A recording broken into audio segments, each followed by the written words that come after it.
racing right now. He's got traction, he's going around the outside of both of them! Maloney! Oh, he's taken Anderson! Anderson's up to him! Oh my God!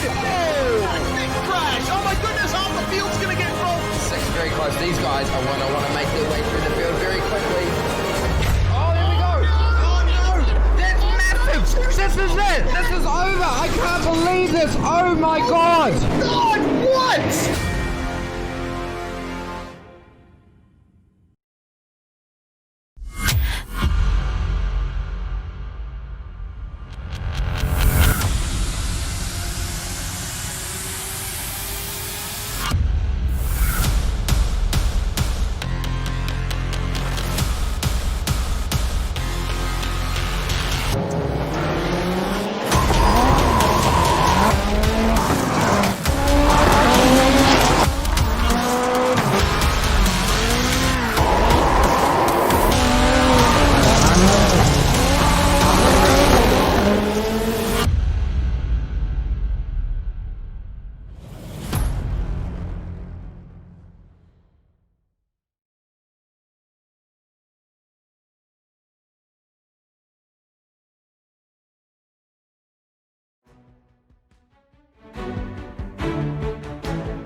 Hi everyone, welcome back to our Tuesday night KartSport. It's great to be back for another week. We've got our international guest here again, Dave Serra. Great to have you back with us here again. Yeah, look, it's been a few weeks out, but it's really exciting to be back. Obviously, you guys are coming to join us this time across the Tasman Sea to join us at Phillip Island as well. So the Skip Barbers always provide a really close racing, and I think the Phillip Island layout's going to be great for racing tonight.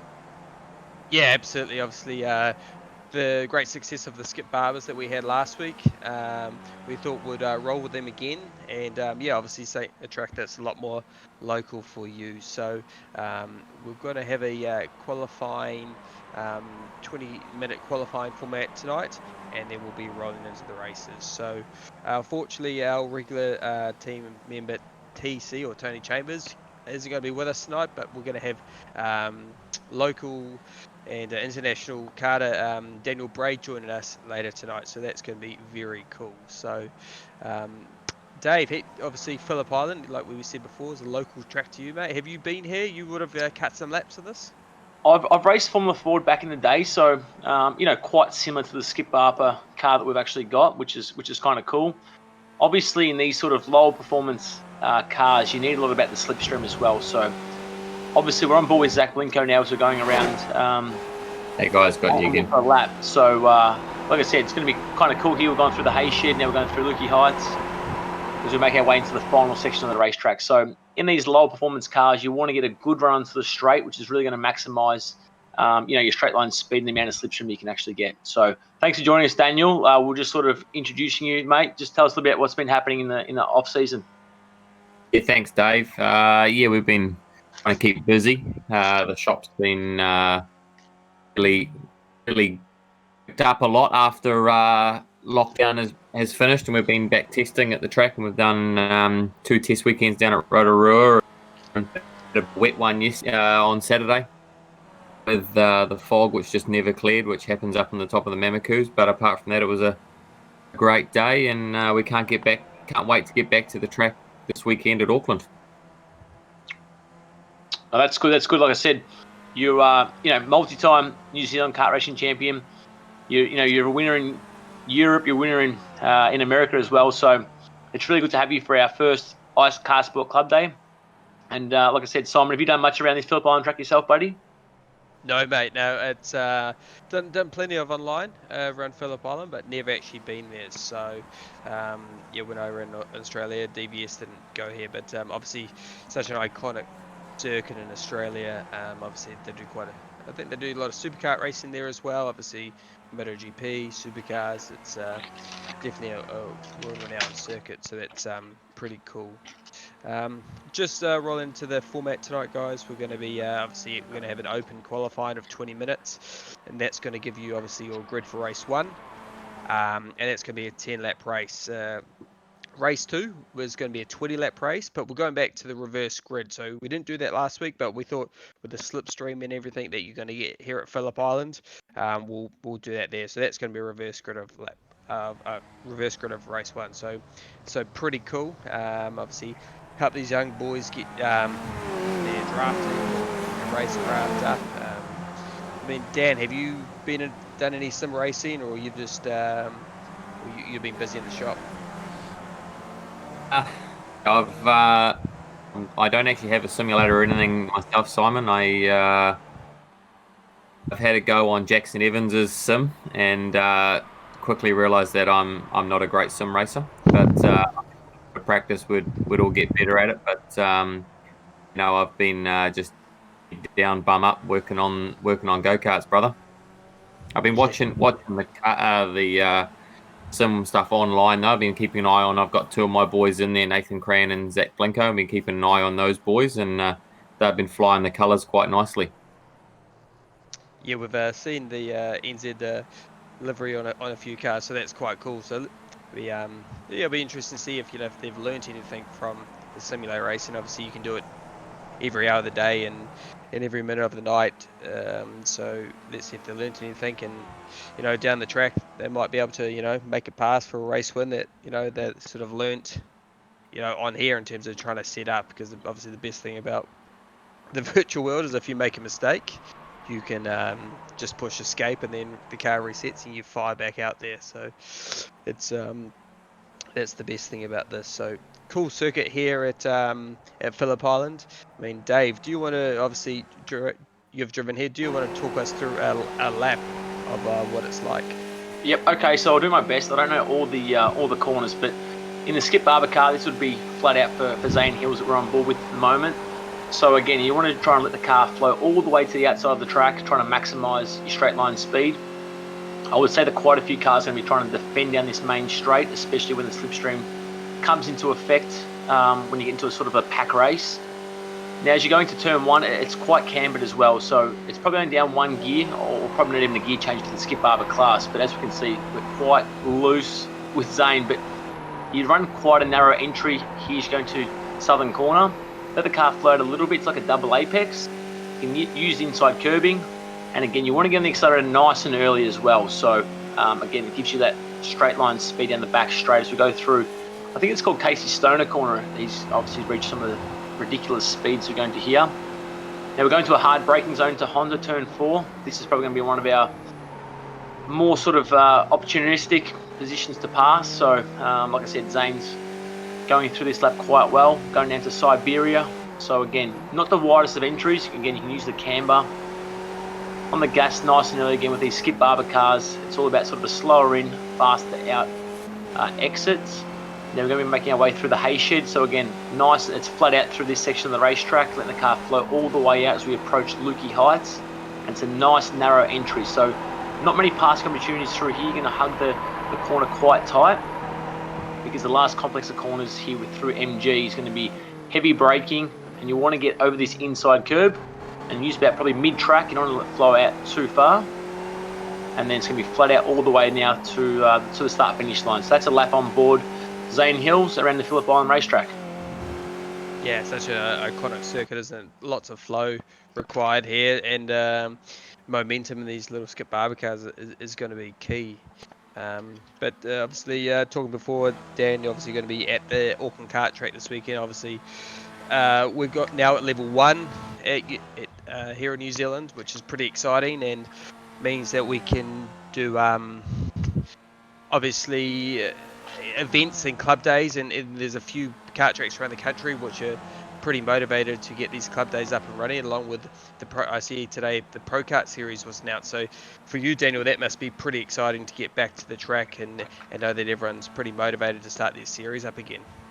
Yeah, definitely. It's great to be able to go back, and also now that we're in level 1 with no restrictions, makes a big difference too, because I think remembering going into lockdown, we were about to run the Round 2 at Pro Kart, and we were just on that bubble of 500 people for around 100 drivers. So when you take in the aspect of officials, spectators, and family members, and all your volunteers and stuff like that, we were going to be pushing it to stay under the cap of 500, which didn't actually come back. So a cap of 100 was going to be, I think, near impossible to run even a small club day.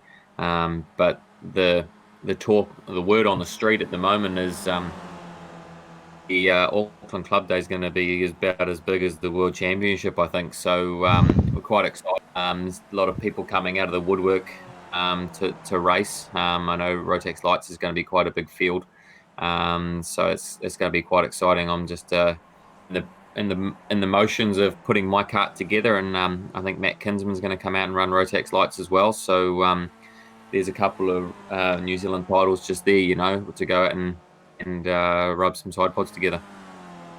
But how good is that having, building that club racing back up? Because, to be honest, when you're racing the best guys, I know it's obviously the prestige of winning a national championship, but you still want to race against the best guys. So whether it's a club race or it's a national championship, if you pit yourself against the best guys week in, week out, it's only going to help develop you as a driver. That's correct, Dave. And I think it was a real shock to the system to see that Path had pulled the pin, because that's exactly what that series is, Dave. It's kind of a giant club series, and it's where those club drivers were able to go and race outside of their club, and also race against premier drivers who run the elite series. And it was quite a bit of a shock and a disappointment, and that has been removed. Well, they removed themselves on the calendar, make way for Gold Star and Pro Kart and all the other events which have to happen. And Top Half for me is such a prestigious event, and I was a bit disappointed to see it go. But it'll be back next year, and it's I think, remember last year and the year before, we've had massive fields with juniors oversubscribed and senior max oversubscribed, and it was really cool to see. But all the other racing's going to happen. No, that's good. That's good. So we're going through almost halfway in our qualifying session. We've got Zane Hills on top currently with a 148.3. We've got the top 10 cars just covered by over 1 second as well. So a lot of familiar names from the KartSport Club Racing. We can see Zach Blinko, Corey Green, Arthur Browen, Josh Richmond, and guys like that as well. So they've been supporting the series very, very well, Simon. Yeah, absolutely. Familiar names, which is always good to see. Guys like that, Ashton Phipps and that coming back week to week. Good to see Ryan Bailey back. Brad Still, who couldn't make it last week, he's back again this week. Young Ollie Workman there. He's the one that started off on the controller the first weck and has now got the steering wheel set up. So we've got about 4 different qualifying servers up. And then we're going to have just one server for the race, so we can fit lots of cars on the Phillip Island circuit. But so our man from the Sim Speed crew, Scott Fountain, at the moment at the top there, so just a fraction, 100th of a second over Zane Hill, so pretty tight. Obviously getting a draft here is going to be key, and you can pick a draft up at the circuit from probably about over a second behind. So I don't think these grid positions are going to stay like this for too long. So it'll be interesting to see who can find up and see who's also running the other servers. Obviously Jaden Ransley was dominant last week. He's been spending a lot of time and doing lots of sim racing, so it'll be interesting to see where he ends up. And I've heard the guys like Paul Blomqvist and that are going to be coming. But Dan, you've obviously done a lot of racing locally and internationally. There must be some stories, or one race that stands out for you. Obviously, you've had some fantastic success in Europe. I mean, what would be that number one race that has stood out for you? That's a pretty hard one, Simon. I think Voss World Champion 2 years ago at the World Champ in KZ2 was pretty memorable. We had the pace to probably take it out, but it just didn't play our way with having to start third on the grid. Just got held up a little bit in the first opening couple of laps trying to get through to second, and by that time Vigano had already got down the road and had a 2-second lead and chopped it down to just under a second. But by then I'd worn the tyre out and stuff like that, so had to settle for second, and that's probably the highlight really. I think anytime you can make the final of a European race, you've done very, very well. And that's always what I say to my guys when we go overseas. It's your first goal is to make the final, and then anything after that is a bonus. You would have been the same, Dave, when you were running the Euromax series. You know, when you've got over 100 entries, the first goal is just to make that top 34 and make the grid, and then you can build your points from there in the final. Yeah, it's incredibly tough. Obviously, when you go into someone else's backyard, it'd be like these European drivers coming to, to Rotorua or to Hamilton and circuits like that, which obviously very experienced, but they'd still find it hard compared to the local track knowledge that you guys would have. So it's very, very hard to travel, 20 hours across the world and then go and compete in their backyard and try and, obviously beat them, which from time to time, if you've got the best equipment, you can do quite well, which we've seen you and other guys do extremely well over there. But like I said, it'd be good to see them come over and see how they do go, because I know it's always local track knowledge. It does pay dividends. Yes, it does. It does. And they can go and test there all the time and rock up and get 5 sessions or 4 sessions for 2 days leading up to it. So we get between 8 and 10 runs to try and catch up on what they've done for months in advance. Lenato last year for the World Championship would have been a very, very hard one to go and race at, because it is the test track for every single manufacturer up from Cody. So I think to go to that World Championship would have been a massive task. And Matt Payne made the final, and Dylan Drysdale just missed out on the final of those 116 drivers. No, it's incredible some of the fields that we're seeing in these European races. It's going to be interesting to see whether the same amount of numbers do come back, since the virus has, taken quite a big hit in Europe. But look, time will tell. Obviously, the guys in the factory teams will still be there, but hoping we can still see some of those privateer guys, making their way through the fields and trying to get those factory drives. It'd be exciting to see those guys trying to progress. Definitely. So just guys, obviously this coverage as well has been brought to us by Liquid Action, so big thanks to obviously them for jumping on board for our Ice KartSport virtual club days, and also our KartSport New Zealand sponsors, obviously the Giltrap Group and Cars's Tyres Service. So big thanks to all them. And we've also had Cadbury jump on board. Obviously we've been going on about the chocolate fish, and they want to be on board. So I mean, I don't know if Dave has still figured out what a chocolate fish is yet, but they're going to be sending out the chocolate fish to all our winners. So pretty cool that they've helping us out and get on board the KartSport thing. I mean, we've had a lot of chocolate fish races in our time, haven't we, Daniel? But can you believe that Dave doesn't know what a chocolate fish is? I find that pretty hard to believe. Maybe a chocolate barramundi or something might go down well. Yeah, I think some chocolate prawns over here. Prawns. No, I'd never heard of him before this iKartSport virtual series taking place. So, look, I love chocolate, so I'm sure I'd be a big fan of these. I'll bring you some over when we finally get back to racing AKC. There you go. It sounds good. Now, look, we're with 6 minutes to go. We've got Sim Speed TV's own Scott Fountain on top currently. He's been running a cheat code earlier today, so he's setting the benchmark at the moment from Zane Hills in second. They've got a half a second break to Zach Blinko, and Isaac Fletcher, the young Christchurch driver, doing a great job in position 4 currently. Yeah, obviously Arthur Bryan from Liquid Action, he's in 5th place there. Mitch Sparrow did a great job last week in 6th. Wayne Phipps is the Ashton Phipps there. 7th, Corey Green, Leo Scott, and Josh Richmond rounded out the top 10. So 2 seconds off the pace.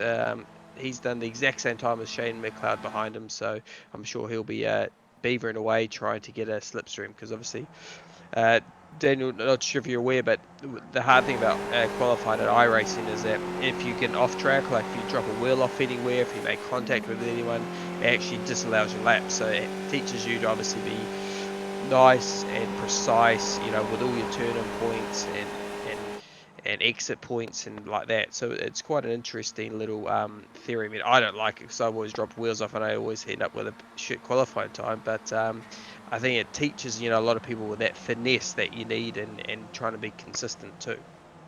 Yeah, yes, and I see the drafters with a lot of time, and I know you were just talking about it, but from watching those iRacing or the V8 Supercar Rock series as well, the draft has been huge. So I'm sure even in these Skip Barber cars will be more prominent because low horsepower, bit of drag off those wings, and the draft will be worth a lot.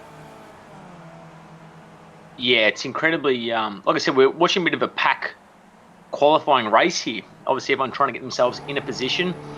And it goes back to even if you're qualifying in a go-kart or even in a car, it's still the same principles that we are seeing in the simulator racing as well. So it's about positioning yourself in a good spot on the track so you're not getting held up, you're not having to pass on your fast qualifying laps as well. And you probably don't want to be the lead car when you're starting your fastest lap either, because obviously you're going to be helping other drivers get the slipstream and not yourself as well. So we'll see what sort of experience a lot of these guys who are racing tonight have. Like I said, we can see a Peter Brock inspired livery from Nathan Sudiono, I think it looks like. Yeah, it's quite cool, isn't it? You know, we've seen some fantastic liveries. Obviously, yeah, good to see the old. That's the Holden dealer team, wasn't it? It wasn't even HRT back then, so great to see that sort of livery pop out. I think there's even the Nick Cassidy livery in front of him. We saw that last week, but that's a stellar job to who's done that. And you're a Ford man, aren't you, Daniel? Yeah, I am, but I do remember watching that livery beat the Fords a lot of times with Peter Brock at the wheel. Does this qualifying kind of has reminded me of a cadet or a mini rock qualifying in that pack we just saw. They were more racing than qualifying. And that's the difference. Like I said, we're seeing some guys who have got some, a lot of experience. We're seeing some guys who are trying to do it alone. So it's going to be very, very hard with the layout of this Phillip Island racetrack and the Skip Barber to do your fastest lap by yourself. So we can see again the top 8 cars separated by just on a second across the board. So it's going to be close racing. Obviously, once those front row get off the start line, the second and third row is going to be right in that slipstream, right tucked under that rear wing as well. So we've just seen a massive moment from Isaac Fletcher, whether he's on his fast lap or not. A slower car coming out of the pit lanes, really jeopardised his run. So that's the whole benefit with iRacing. You can just click the restart button and you go again. Yeah, and obviously these guys will probably be. You don't want to have a crash like that, with only less than 3 minutes to go in the session, because it's obviously they're all trying to run down the fuel. As we've got Corey Green here, his car's looking nice and straight, and that's actually a Nick Cassidy inspired livery. So that's from, I think, Nick's first year of TRS. So quite cool to see the guys getting behind local drivers, and obviously he's probably looked up to him and followed his success, and Nick's been very successful over in Japan. But looks like he's just coming into the final corner here. He's probably a bit too close here to maximise the draft. So you're definitely going to get a run on him, but you want to probably be a little bit further back than that, so you come through and look, he's right in the back of the apex. Pulls out probably a little bit too early, but he's going to have a good run here, and if he can put his head down, he's also got a car in front of him, and he might be able to, if he has a clean turn 1, turn 2, turn 3, suck up onto the back of the car in front of him for his what potentially could be his final lap. But they're all getting into each other. There's no, they're all, as you'd call it, Dave, swapping a bit of paint here in qualifying. They're not holding back, are they? There's no love loss, that's for sure. It's like get your fast lap in and then try and screw everyone else by the looks of it. Have you taught them with that? Looking livery there, lads. I've swapped some paint with our fellow commentator Daniel Bray a couple of times as well. So that's where the nickname sort of been inspired, the swapping paint. So it's sort of it's hard when you're racing and you're intense and things happen as well. So like I said, we've got we're just under a minute left. We can see some cars getting pretty loose in these Skip Barbers, that's for sure. Yeah, Zach's pushing it right there. This is my boy Zach. He needs to jump up 2 more spots to get up to Scott, but I do have to say that is probably the best looking livery in the field. It's got nothing to do with my logo on the side of it, but on Jack, keep it pinned around here onto the main straight, son. Get down in the draft, get your head under the NASA panel, and let's do it. Let's see what he's got for us. Can he do it? He can't better his time, but it's still going to be a front running position for the all important minute. race. Get one more lap in. Yeah, so obviously he'll have a last lap dig here. I mean, that's probably the hard thing about qualifying here at Philippine. You can either have a super clean run by yourself or get tied up with others in a draft. So he'll be pushing on. He'll know it's his last lap. As we just see Zane Hills can't quite get on top of Scott Fountain. So he'll be, I'm sure he'll be happy with that. And we'll just have to see where the other guys and the other servers come up as we follow here. Young Ollie Workman coming through the final turn. Let's see if he can make an improvement and jump up the field. He's currently in 16th position, coming down to the line now, and no, can't quite do it. So it looks like he may have had an off track on that lap, and hard to know if he's excited, happy, or angry, but he definitely threw it off the circuit there. But here's your man Dan. Let's see if he can get this NZ Motorsport livery on the front row. We're just at Lukey Heights now, I think, aren't we, Simon? Yeah. Yeah. And so we're just coming to close the lap off. Looks like he's chucking around a bit. Needs to probably just be a little bit smoother on the wheel there, Zach. But I can't really say much because I would have probably binned it by now. So he's doing a good job in my books. Yeah, this stuff is hard, mate. This simulator stuff there's definitely a little need the expertise in it because it's difficult. You can't call it sort of feel compared to a go-kart. We'll see if Zach can better his current position 3 at the moment. He goes through, he nearly matches his best time, but he's going to have to slot into position 3 at the moment. So obviously we have to wait to see how the times from the other 3 servers line up for everyone before we go into our first 10-lap race.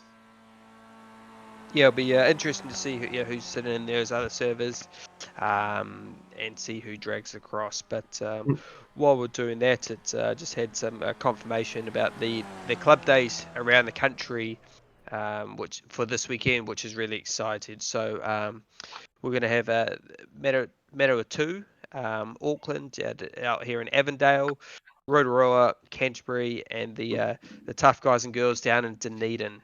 So pretty exciting for them. But now we've got our results here from the server that we just watched. Scott Fountain, fastest over Zane Hills, Zach Blinko. Josh Richmond got up there. Good to see Taylor Cochran back in 5th position. Isaac Fletcher, who we saw have that come together with a few minutes to go. Arthur Browan, Mitch Sparrow, Corey Green, and Ashton Phipps rounding out the top 10, 1.2 off Scott Fountain.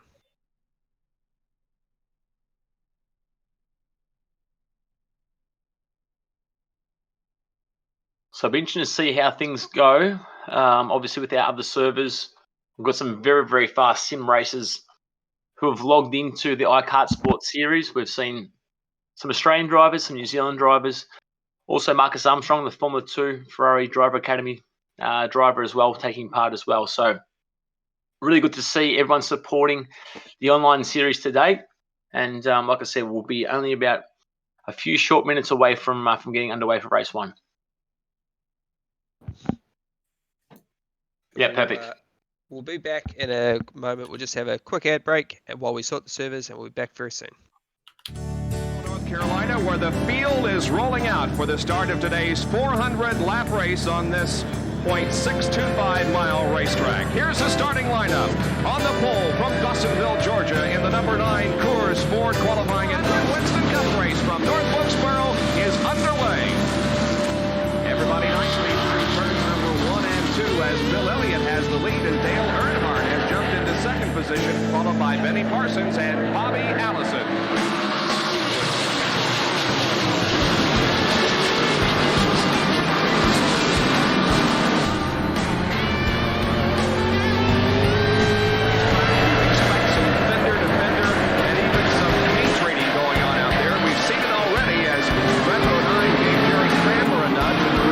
Now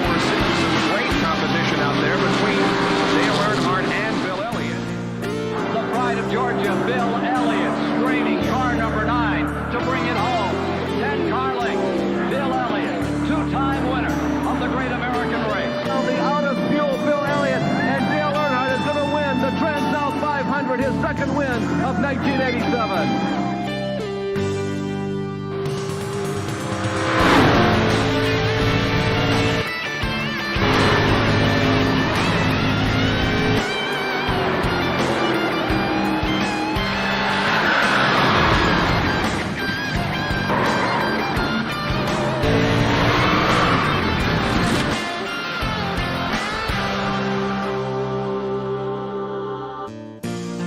It's going to be a battle for second. Bill Elliott is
fantastic.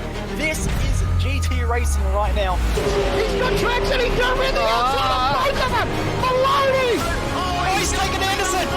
Anderson's up top here. Oh my God! Big crash. Oh my goodness, half the field's going to get rolled. Six very close. These guys are want to make their way through the field very quickly. Oh, there we go! Oh no! That's massive! This is it! This is over! I can't believe this! Oh my God! God, what?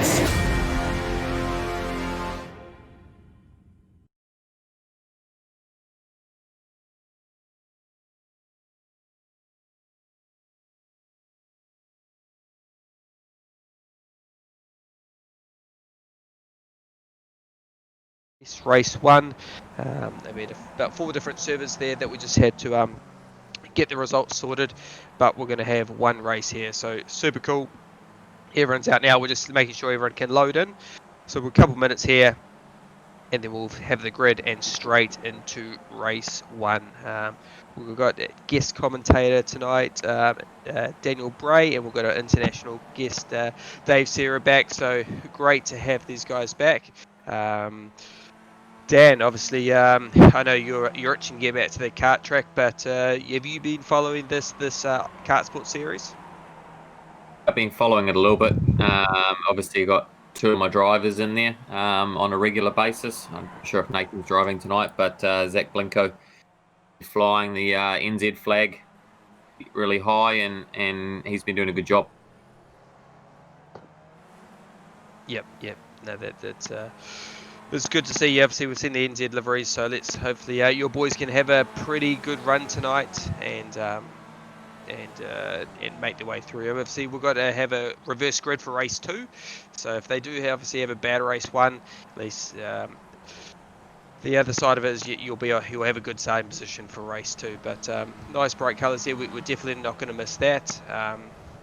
Out there tonight. A few names that we've seen in the other servers: Jaden Ransley, Paul Blomqvist, saw Rowan Shepherd, who we're following now. He popped up quite late in our session there, so it's going to be really interesting to see where they all end up.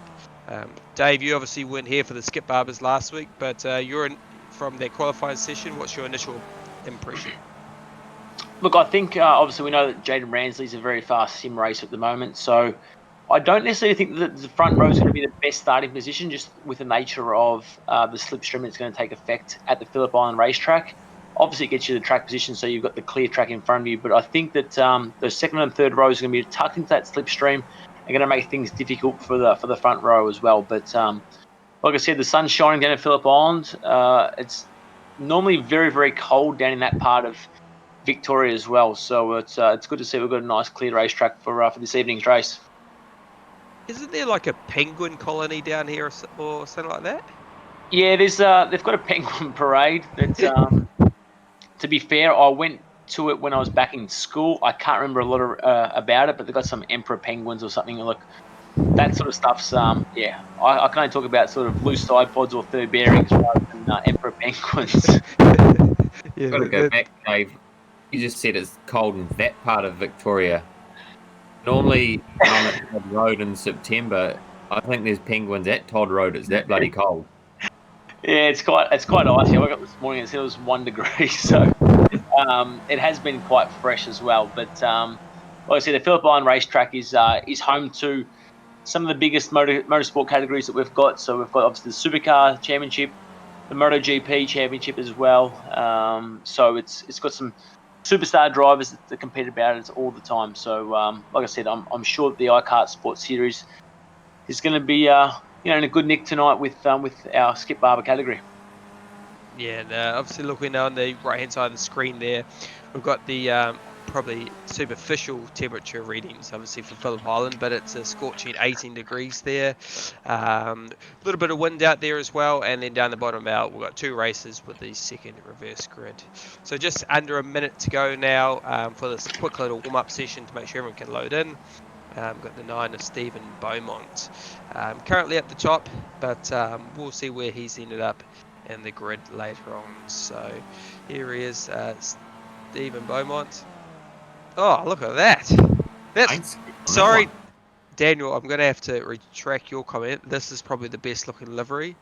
He's got the full Simon Evans spec here. So He has. this guy Owen will be proud as long as that's chrome, Simon. Owen will be proud. exactly chrome and fluoro. You can't go wrong. He's even got to be fitted Even in the a name. helmet. Yeah, look at that. This guy deserves a chocolate fish. I'll tell you that much for free. So you have to admire the detail. Oh, Gill Trap Group on there, lighting direct. He's even got a suit in there as well. So, hey, isn't that pretty cool? We have to keep a close eye on him tonight. Producers, can we just follow him for the whole night, please? That'd be fantastic. Onboards. Yeah, exactly. Hopefully he does me One I would like justice. to follow.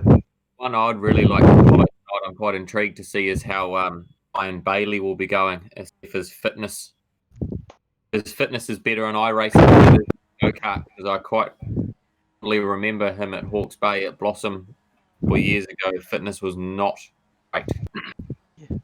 Yeah.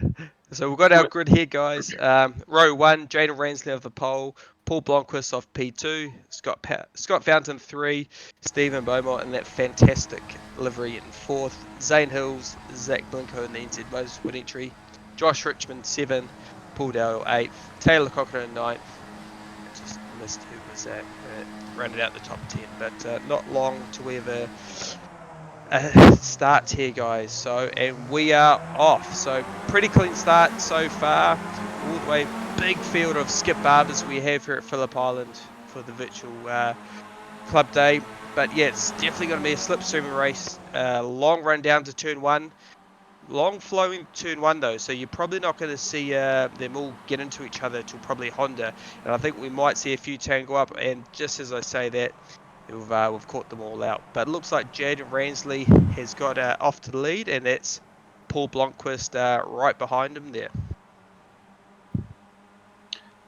Yeah, you gave it the commentator's curse by the looks of it. Obviously, we're watching turn 1, and then we had quite a few cars going around, but Jaden Ramsey's got off the start line nice and sharply. He was 6/10 clear in the qualifying session. We've had a bit of a coming together here between the 84 of Paul Blomqvist. He's sort of got the old cold tyres trick, and he's overshot the braking marker by a little bit. But unfortunately for him, he's dropped right down the order here, which has given Jaden Ramsey that nice little gap that he needed to sort of try and break that slipstream straight away, Dan. Yeah, that's right. And I think that little kerfuffle has given him a nice little break, but see if he's broken the draft as we come over Lukey Heights and get up onto the main straight, because draft is going to be so important. And if you can break that draft, you might be able to drive away from the pack. But we've got a nice little move down here. I think that's Zane Hills going up the inside there. And let's see if he can pull that move off, but he's now stuck on the outside. So interesting now, there is heading up ahead and see if these guys, if they don't get back in line, they might be able to catch up to him right away. That's exactly right. You want to be thinking long term here, don't you? I mean, yes, you want to be battling, hard, but you want to play the long game here for sure. And you just look, Jaden Ransley, first lap, 1.3 over Josh Richmond. So if these guys want to have a shot at winning, I think they really need to work together a little bit and just try and close that gap down and leave it to the last 2-3 laps of the race. Otherwise, they'll just be battling for the minor spots on the podium. But still a long way to go. Obviously, there's we'll just complete the first lap. Still 8 laps to go. So super exciting to see what that comes here. But Dave, we've got Scott Fountain. He's definitely not giving up here without a fight. No, it looks like we've had a big shunt. Scotty Fountain has just unloaded someone massively there. So Joshy Richmond just been on the receiving end of the Sim Speed TV Skip Barber. Unfortunately, it's sort of broken away that front pack a little bit. Like we're getting quite close there now. Motum Simulation Replay is going to show Scott Fountain trying to get in the slipstream of Josh Richmond here. He's sort of looking left and right. He's settled it around Casey Stoner corner, and then under brakes has just had a big moment and really just overshot the braking marker by about 25 metres. And yeah, Josh Richmond's on the receiving end there. So I'm not sure who's our driving standards enforcer there, but he might have some talking to Scotty Fountain. Yeah, potentially might have to have Colin or Les give him the old rolled up black in the old school days, or that he'll be have to look out at the starters box for his numbers on a flag. But he'll truck away. But look at Zane Hills there. He's managed to peg this gap back to Jaden Ransley, so it's now under a second. So him and Taylor Cochran, they could be talking to each other, and they're going to start beavering away. And look, that you can visibly see that gap's a lot smaller than the lap before, Daniel. That's right, Simon. That draft was big. Then you could actually see the gap closing down the straightaway. And it actually looks like Jaden's driving the wheels off it. He's quite sideways at the moment, where Zane's actually a little bit more controlled and backing the corner up and actually staying on the apex, where it looked like to me Jaden was just driving a bit hard there and just sliding around on these road tyres. They're not the full-blown slicks that you would want to have to go fast through turn 1 here at Phillip Island. He looks like he's got it back on. Oh, yeah, he got back to the apex. I thought he'd gone a bit deep then. He might have been doing a Scott Fountain, but no, he's pulled it back. And if he can keep it clean, these two behind, Zane Hills and Cochran, should just follow. And if they do start racing, then Jaden might end up walking away from them again. But these two need to work together to get there. I'm loving the green wheels on Cochran, actually. It does look quite sharp. Now, Simon, I don't have much with this. I don't have much simulated experience, but is there any sort of bump drafting that can be done with these Skip Barber cars? As we see Zane Hills getting pretty loose coming around Lukey Heights there, and it's really cost his momentum. As you can see, Simon Evans is just a good move. He's into position 3 here. That was a fantastic move by Stephen Beaumont there, if I don't say so myself. But yeah, you can do a little bit of bump drafting in these cars, but not too much. You're going to have accident points as well. So let's see if these two can work together. You know, Taylor Cochran there is just going to be, you know, sort of a little bit of no man's land. But we'll just take in this fantastic Smeg livery down the front straight. Yeah, these two don't want to battle too hard. You know, there's still a long race. So if they work together, they'll be absolutely fine. There's a big battle pack here. Looks like that's Rowan Shepherd. Paul Blomqvist is in there as well. Scott Fountain's ahead of them. Mitch Sparrow, Josh Richmond. So he's recovered well. And it's all absolutely potentially turning to tears here for a few of these guys. It looks like Paul Blomqvist has been the beneficiary out of this little pack. Oh, there's pretty wide. There's my boy Zach. He's well in it with Josh Richmond right now going 2x2 through Stoner Corner.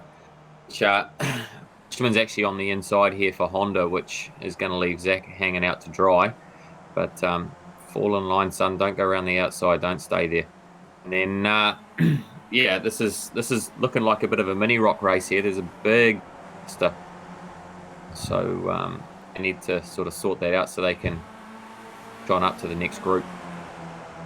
Yeah, like you were saying, obviously with our Cadet Rock and our VMR classes as well. So it's a lot about the slipstream. It's all about being smooth, calculated with your passing maneuvers. You don't want to lose too much time and too much momentum when you're making these passes stick, because although you might make the one spot, you're actually going to lose a lot of ground to the next chasing group as well. So as we can see, your mates Zach and Josh Richmond going quite hard at these two.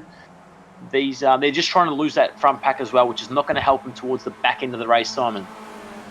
No, that's exactly right. But obviously, Josh is carrying a little bit of rear wing damage there, so not too sure if that's going to hurt his straight line speed. Because with the cars, if you do get damage, it will affect your straight line speed.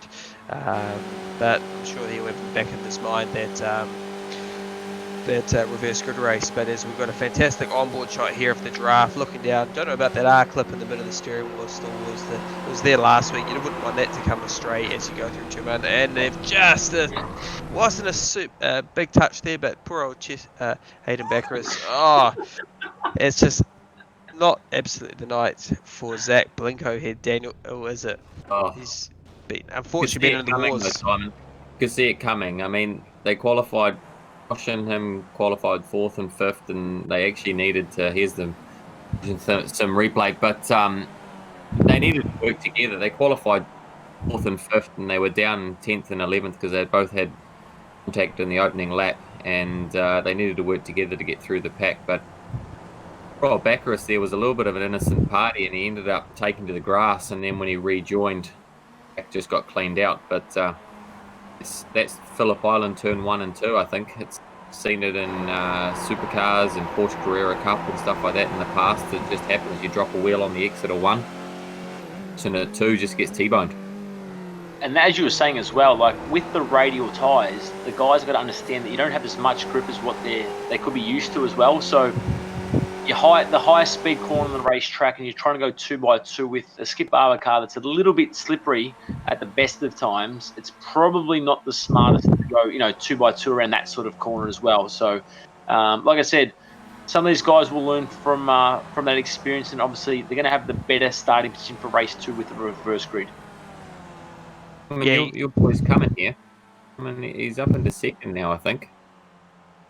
And I think he just, they were trying the old bump draft, and unfortunately, I think Zane Hills has been spun to the fence, as we see the old left front hanging off it as we go to the Motum simulation replay. Fantastic shot here from the side as they truck down to turn 1. You see he's right in beneath. So I'm just trying to get nice and close, and just the slightest of touches has absolutely sent him into the front wall, into the pit straight wall, and then we see there's that left front that's hanging on, and it's not quite a bathtub, but almost, as we catch another angle of it here. Again, nice and close, no malice in it, just trying to work together, but unfortunately for Zane Hills, it's put him in the fence. So hopefully he can get back to the pits, get a fast repair, and get back out there to have a strong finish to race 1. But it looks like he's carrying it along with a decent pace here with that in his little 3-wheel machine, Dan. Yeah, I think he's proven that you can drive a wheelbarrow pretty fast. So I think that was bump draft is just the outcome of a really pointy nose on the front of the Skip Barber car, and then the narrow rear end of the gearbox is very hard to line that up. It's not like a go-kart which they're used to bump drafting with, which has a big front nose cone and a big plastic rear bumper, which is quite easy to come up with. It's quite pointy in the front end. I think that would have been turned innocent party there. Hey, Dave. Yeah, for sure. Look, I've seen Stephen Beaumont over the last few weeks. He's ran different liveries and always kept his nose clean. But as soon as he's put the Simon Evans livery on, he's put someone on the fence as well. So I'm not sure if there's anything behind that. What do you think, Simon? No, mate. I think that I can say that speed has come from that, but I don't know about the fencing. But let's see what the stewards have to say about it. Might have to slip in $50 and just leave that drive-through behind. But great battle pack here. We've got a CRG livery here with Mitch Sparrow, who's come on. The other week he was built a simulator up in the afternoon and just jumped straight into the KartSport race, and he's really improved over these weeks. So great to see the young Carter, putting in a lot of time and effort, and it just shows that more laps you do, the faster you do get. So Daniel, Mitch Sparrow, obviously he runs out of Auckland, doesn't he? He does. I think he's based down in Pocono, so super north Waikato. He's a fast junior. Runs with the Lascon team there, and he's one of the front runners in the junior Rotax field. Yeah, it's great to see him out here. So yeah, this battle pack is all on. Josh Richmond there doing a fantastic job with the damage that he's got to that rear wing. Obviously that contact earlier on in the race with Scott Fountain. Paul Blomqvist just behind him there. He's got a great livery in the Maz Mini Motorsport leading sort of virtual team. So he's got the pink wheels, which I know he's very proud of. But Paul's done a lot of sim racing as well, and it's good to see him back. Obviously, he does a lot of driver training now with Downforce, but it's good to see him out here battling our young cars. Because that's the unique thing about the KartSport thing, Daniel, is you can actually, obviously, it doesn't matter what class you are. You might be a junior, Vortex Mini Rock, or you might be a Rotax Light driver, but you can actually come together for once and race against each other. That's right, and there's actually a couple of dads out there. I see Paul Dowdall's out there, and he's a father of a cadet and mini rock driver. So he's running there in 10th place, and his son's actually just moving from mini rock up into junior max at the moment. So he's putting his cart together this week. So it's good that even the dads can get out there and bang wheels with their boys and girls, and can actually be proved wrong that they don't know everything, and from the sidelines they're not as good as they thought they were. This is a pretty serious barrel pack that we're going on here between Josh Richmond all the way. So from 5th to 9th, we've got 5 Skip Barber cars in close proximity. Josh Richmond with that earlier damage. He's running quite a wide sort of racing line. He's defending where he needs to, then trying to get the gaps through some of these corners before the long straights and the slip trim takes place. So let's see whether we can hold on here as he's taking quite a wide line. We've seen a big move from Rowan Shepherd as he's not sure that's going to come off or not. It looks like, you know, the sort of these 5 cars, they're only racing position 5, but it's quite intense racing, Simon. Yeah, exactly. They've obviously, you notice there's only a few more laps to run, so you want to be at the pointy end of the bunch. As we just see, Jaden Rainsley popped up with the fastest lap of the race there, but young Hayden Backrus is going to be in the prime position here for a draft. So about now, you'll just see the gap start to close up if he can just tuck right in behind them, and the car at the front, which will be Rowan Shepherd and Josh Richmond, is going to be a bit of a sitting duck, but super fast run here at turn 1. And then as we go around, slight contact, not too much time lost there, so that's okay. You're going to get the draft effect again as we head up through Casey Stoner Corner and up into Honda. But back to the front, I just want Scott Fountain, if you're listening, please stay away from my car. We don't want their chrome stickers expensive, so just if you can just leave that alone. We don't need any repairs for the next race. But back to this all-important battle pack. Looks like Rowan Shepherd is back to the leading end of this group. Daniel. It actually, it's a very, very exciting battle here. I couldn't believe there how Paul was kind of at the front of that pack, and then after a couple of corners, he ended up at the back of the pack, as we just see a bit of contact there with Baccaris and the black car. I'm not 100% sure the 21 is Mitchell Sparrow.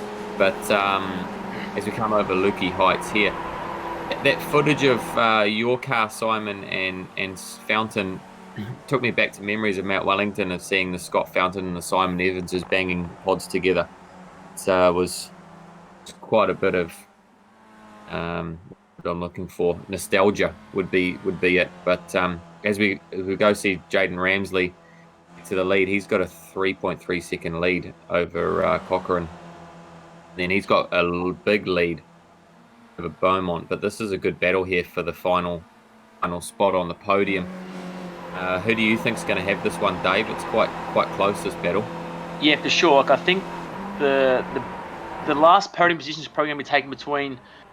I think the Simon Evans car is going to take out this poor innocent bystander of Scott Fountain. That's my gut feeling. But we'll see what happens. Scott Fountain he's owed one for sure, because he's taken out Josh Richmond early in the race. But I think, obviously, look, Scott Fountain's got the experience from a simulator racing point of view. Beaumont's got some speed, and he's actually just making his way on the outside, looking for either way, inside, outside. A lap car's in the way here as well. So anything could happen on this final lap as we're on board for this 3rd and 4th position.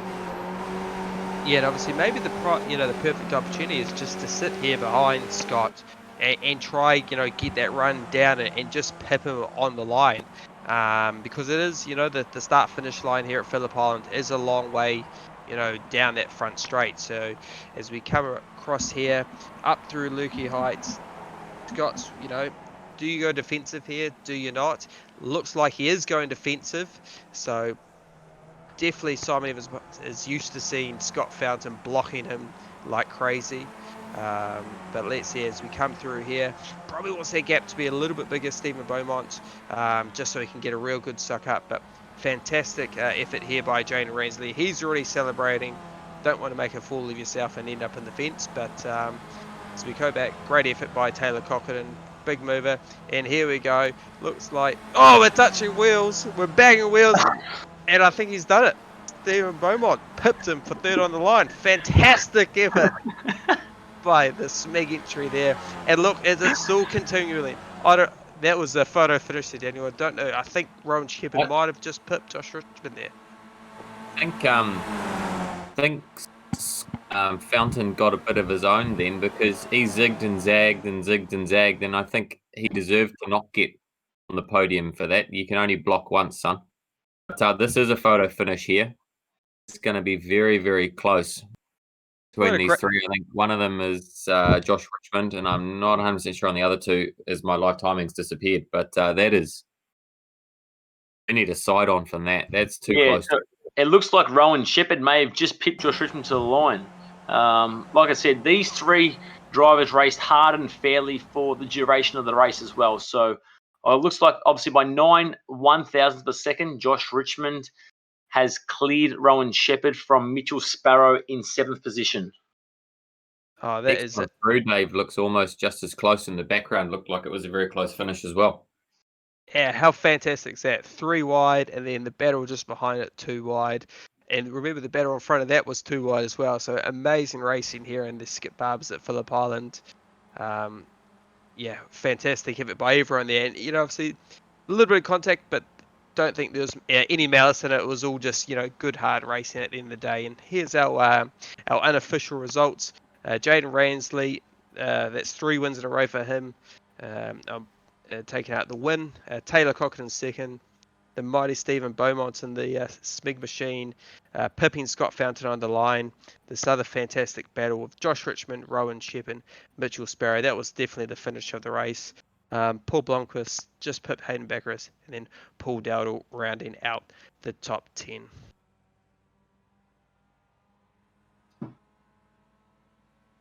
As we look further down the order, I've got Brad Wenslick in 11th position, Fulton Penny, Nathan Sudiono in the Peter Brock inspired livery, Zane Hills, one of the unlucky drivers from the start of the race who was towards the front row, Leo Scott in 15th, Arthur Browan in 16, Sonny Bill Harwood in 17, Isaac Fletcher, Corey Green and Ryan Bailey rounding out our top 20 there. So those guys are going to have the better starting position for race 2 with the reverse grid, but with 32 cars on the grid, it's going to be interesting to see how far Jaden Ransley and Taylor Cochran can get up the field.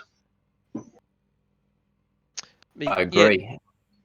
Yeah, I think Cran looks like he's the first of the one lap down, then Ollie Workman and so on. But I think these guys have got good starting position for the next one. But it's going to be interesting to see how far Jaden Ransley can get back through. See if he can make it 2 wins from 2 tonight.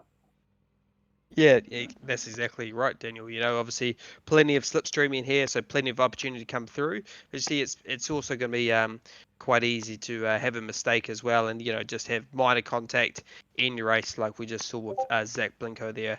See, finishing 3 laps down. One name I did catch up in the just in that in the 20s was Ben Stewart, who has been previously quite fast, so he obviously was caught up in that first lap drama. But hopefully he can have a solid second race. So awesome first race up here for the Liquid Action Race 1 for the Ice KartSport Virtual Club Days. Daniel, can't say you can't be too not impressed with that, eh? It was very good. The racing was very, very close. Just got to get used to the helmets and the liveries for each driver. It's different to seeing them on the weekend with their individual helmets and the carts they're normally in and knowing the names of them. But I'm sure by the end of the next one we'll be all right. Yeah, that's exactly right. So we're just going to sort out the server for the second race, guys. So bear with us. We'll just cut to some quick ads and we'll be back with the reversed grid race 2 just after the break.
racing right now.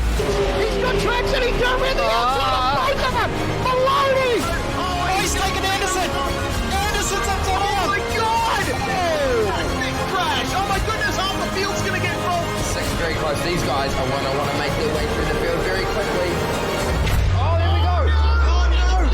That's massive! This is it! This is over! I can't believe this! Oh my God! God, what?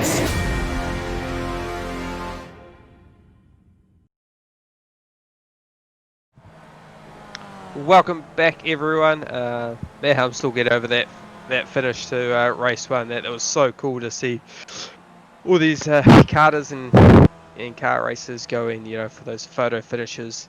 I think 3 photo finishes in that space of the top 10. So how cool is that? Coming up shortly, we're going to have race 2. But for those who have just joined us, you missed an awesome race 1. But we've got a couple of guest commentators here. Super experienced karter, local karter Daniel Bray, race here internationally, and also our Aussie guest Dave Serra. So yeah, guys, I'm still fizzing about that race 1 finish. It was amazing. It was bloody close, you know. It wasn't 9 thousandths. Even and that was for fifth, sixth, and seventh, and then third and fourth was really close with a bit of blocking going on by Fountain, but he got pipped over the line by the Simon Evans livery there at Beaumont, and that was a really cracker. And I hope this one's going to be just as good. I think it's going to be better with the reverse grid. It's going to be interesting to see fast guys can make their way through and keep out of the way of the crashes. Yeah, that's going to be the hardest thing for those quicker guys starting in the back of the field, is getting through that opening complex of corners, because as we know, cold tyres, radial tyres as well, so not the most amount of grip for those first couple of laps. Obviously some of the less experienced guys towards the front, even the mid-pack with the reverse grid format as well. So I'm going to be tipping that Jaden Ramsey will be finishing in the top 5. I don't know whether he'll get any further up. Obviously he needs a lot of luck to get up there as well, but with his speed that he's shown, he top qualified by 6/10. He won the opening race by over 3 seconds as well. So he's definitely one to watch out for. Yeah, he is for sure. But you do have to have a lot of things go your way.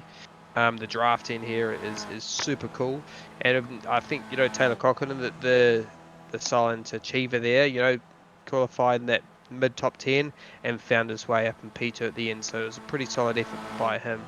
But we're just finishing the end of the warm up session here, guys.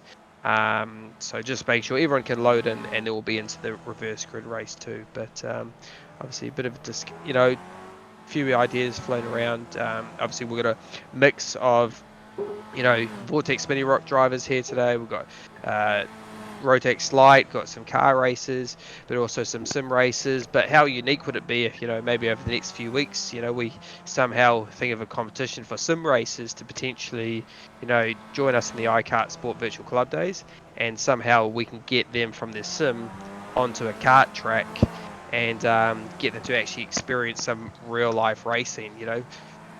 That'd be pretty cool along the lines, wouldn't it, Dan? Someone could probably only dream of driving on a racetrack somewhere, car to car, to actually have the opportunity.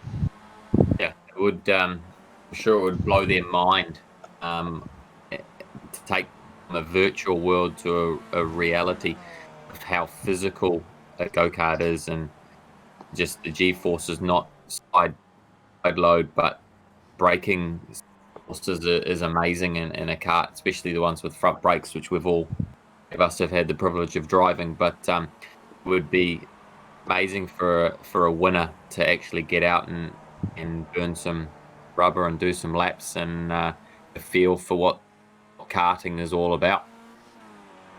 Yeah, look, obviously it's good to have these similar races because it's a niche in its own self. Like, there's no doubt that if you spend a lot of time, like you would in a race car or a racing kart, you can be very successful and very fast in this simulator as well. So, as we've seen with the lockdown, a lot of our kids as well have been spending a lot of time behind the computer screen and getting up to speed. We can see a lot of guys progressing very fast in the KartSport racing series as well. So, like I said, things are going to open up a little bit with our kart racing tracks opening up quite soon as well. But be really cool to see this KartSport series continue on. Yeah, that's exactly right. And good. Here's our grid, everyone.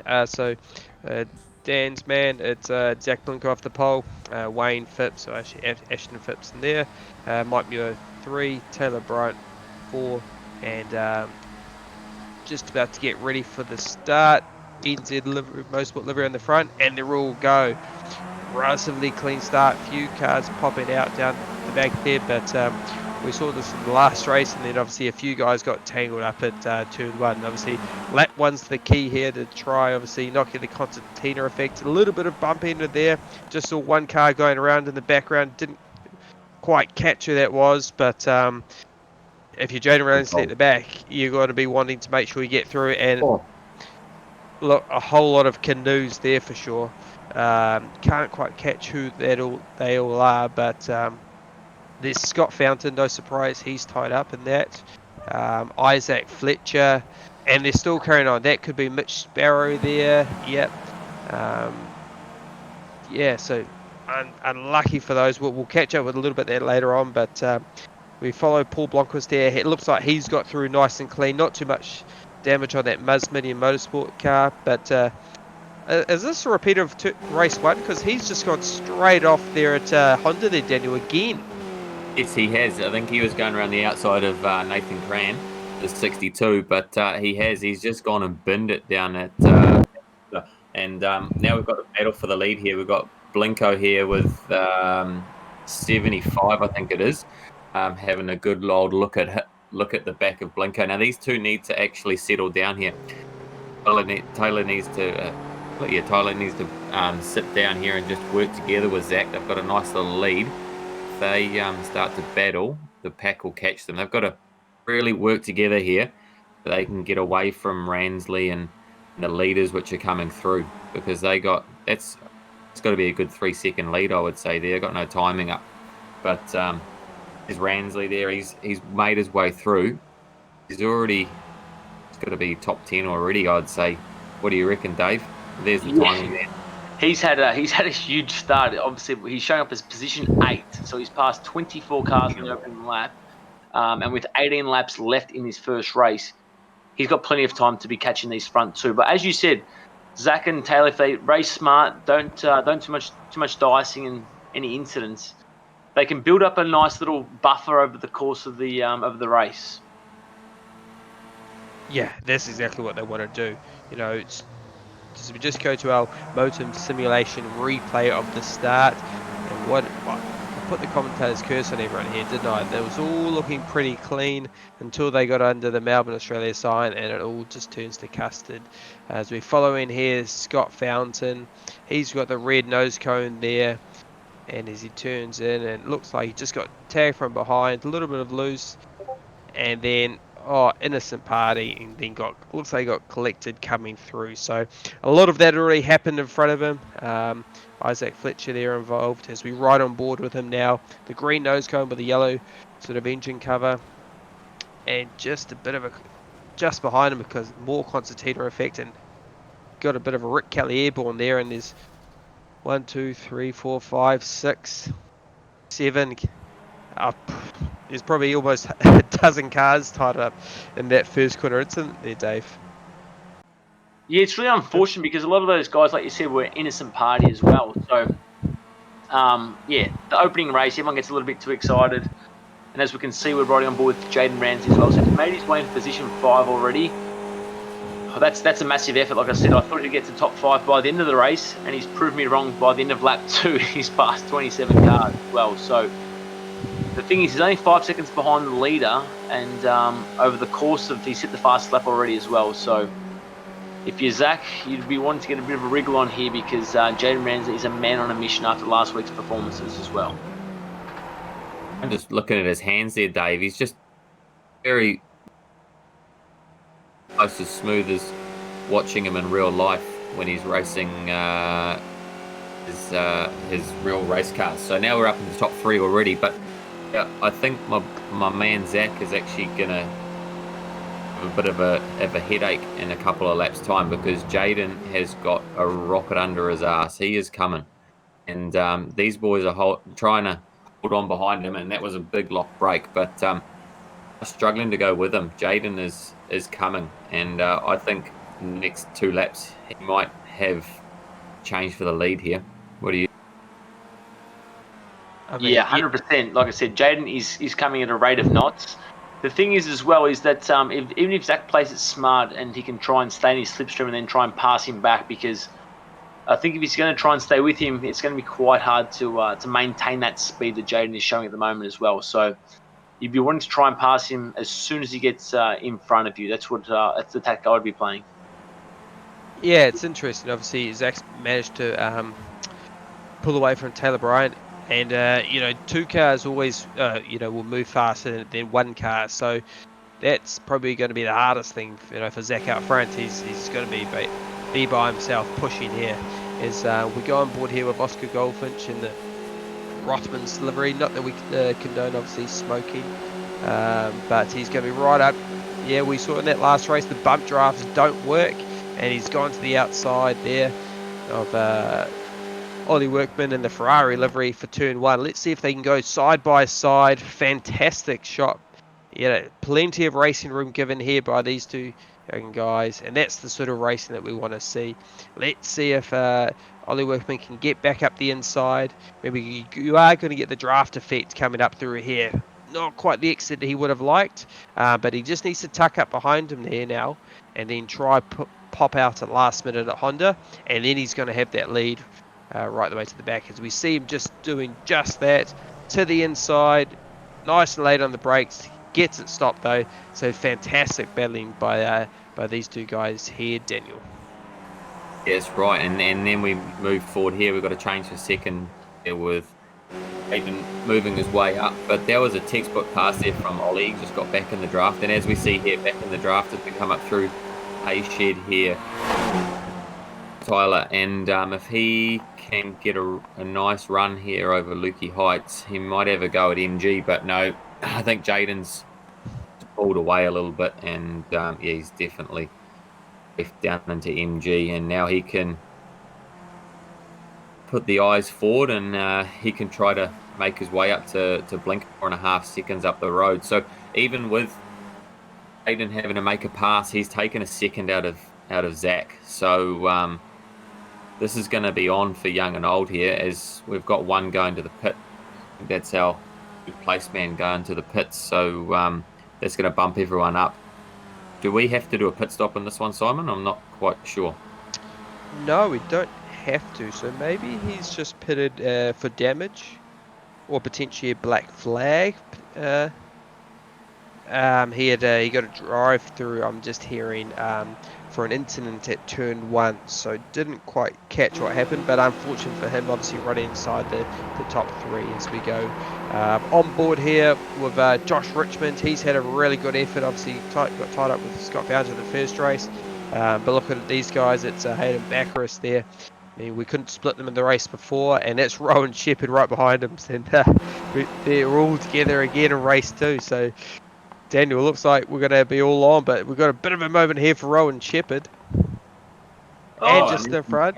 We've got Ollie Workman going to the side of the old Rothmans cars. The Ferrari and the Williams have come together, but we've got a bit of negative camber here for Oscar, but he's making his way back to the track. But it's quite funny. Those 3 have managed to together. The Richmond, Baccaris, and Shepherd.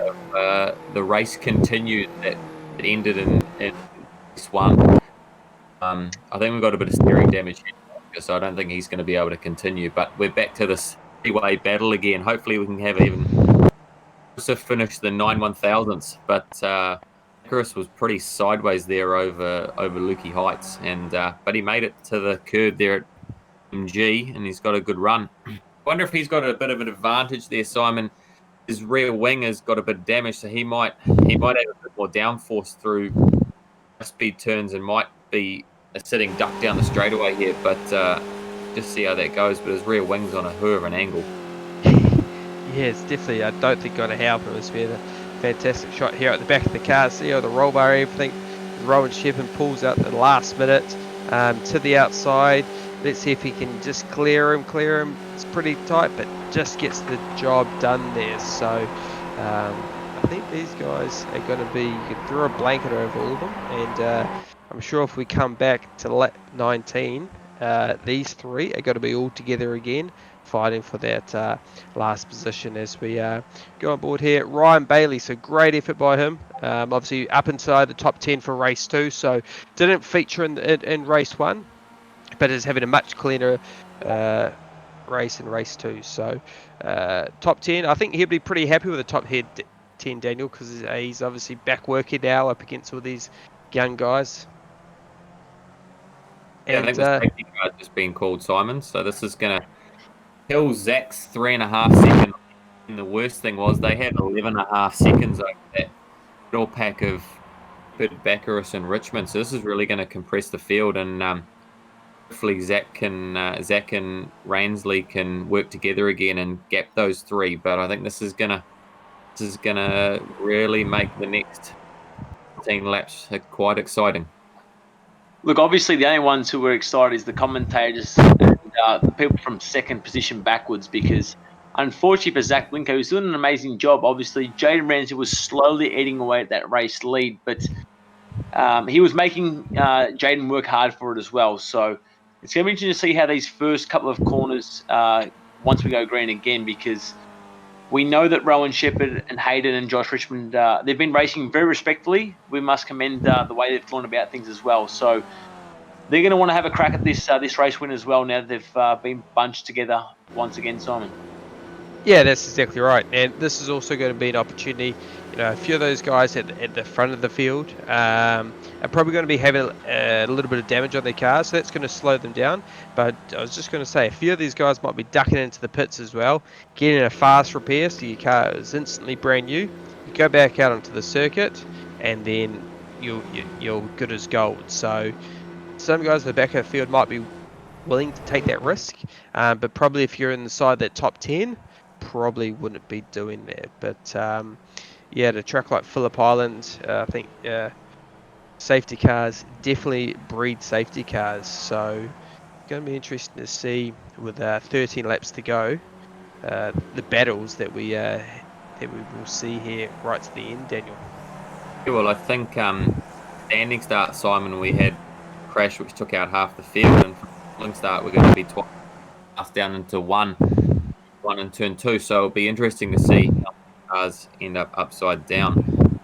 But, I think Jack needs to do a little bit of keeping his tyres clean and stuff like that. So when he gets down to turn 1 and turn 2, he can really hit his apexes and then hopefully get a good drive through down into 3 and get passed by Ransley into Honda. But I think the pass is going to be it's going to be a matter of time until Ransley gets Blinko, but it will be the fact if Blinko can run with Ransley and break away from Shepherd, Baccaris and Richmond. That'll be the question to see if he can go with him or not. Yeah, 100%. Obviously, we're going to have one more lap under the safety car, so we can clear up all that mess that's been taking place in the Skip Barber category here as well. So, like I said, it's going to be a bit of a dash to the line. I know we've still got to have 12 laps remaining once we go green again, but for Zach Blinko, he's going to be looking in those mirrors to sort of duck and weave to see where that Ransley car is, because, like I said, we know that Ransley car is very, very fast in this Skip Barber category as well. So, be interested to see how Rowan Shepherd, Hayden Baccaris, Josh Richmond, obviously Ollie Workman's doing a great job in position 6. Some of the other hard chargers who we've got, Nathan Sudiono as well. So he's cracked into that top 10 as well. So a fantastic effort from our Peter Brock inspired livery there, who's weaving his tyres and keeping himself, in the groove.